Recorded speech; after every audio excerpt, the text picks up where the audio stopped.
ভাই বিরিয়ানি আছে? হ ভাই আছে তো। তাহলে বই রয়েছেন কে, খাই আলান। ভাই বিরিয়ানি আছে? হ ভাই আছে তো। এখনো খাইছেন না? আপনার বিরিয়ানি আপনি যদি না খান তাহলে কাস্টমার কি খাইবো?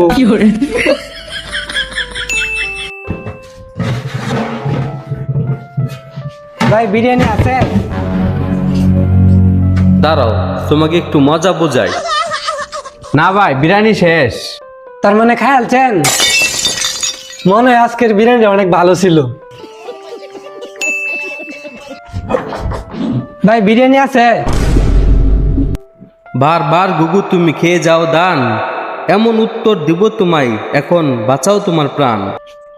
ভাই অর্ধেক আছে আর অর্ধেক খাইছি। ও, যতটুকু ভালো আছে ততটুকু খাই আলছেন, আর খারাপটা কাস্টমার লেগে রেখে দিছেন।